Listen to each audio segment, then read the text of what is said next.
خدمت جناب آقای احمد شقایقی هستیم، رئیس کیوکوشین کاراته ایران. من میخوام از ایشون بپرسیم که این مسابقات به چه شکل برگزار شد، کیفیت و کمیت مسابقات به چه شکل بود و در نهایت آیا به اهداف خودشون رسیدن در این مسابقات یا خیر.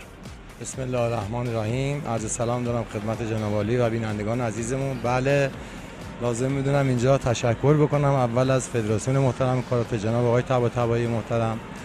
ببینید 29مین دوره مسابقات قهرمانی کیوکوشین کاراته کشور هستش، یکی از سازمان‌های قوی و مقتدر در دنیا که حدود 110 تا نمایندگی در تمامی کشورها داره.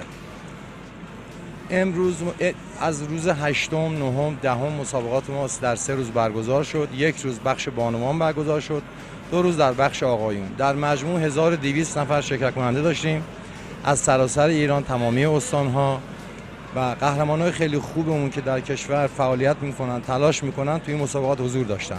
خدا رو شکر ما کیفیت مسابقات در سطح خیلی بالایی برگزار شد. داورهای ما حدود 250 تا داور رفری داریم در کشور و با توجه به کلاس‌های استاژی که در سراسر ایران منطقه‌ای برگزار شد، داورهای چکیده‌ای از اونها بهترین داورها در این مسابقات حضور پیدا کردن و واقعا قضاوتشون عادلانه و بسیار در سطح بالایی بود که تمامی قهرمانان با رضایت، اون که باخت اون که برد، همشون خوشحال بودن. ما هم خوشحال هستیم برای اینکه ما امروز واقعا استعدادهای خیلی خوبی رو و تازه رو کشف کردیم که انشالله با این استعدادها، با این قهرمانای عزیزمون، با این توانی که اینا دارن، ما در آینده قطعا سکوهای جهانی رو فتح خواهیم کرد.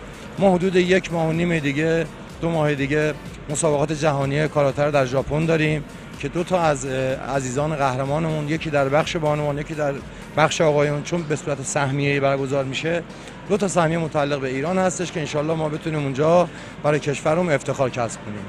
خیلی متشکرم از شما و از شما بینندگان عزیز که ما رو تماشا کردید. خدا یار نگهدار.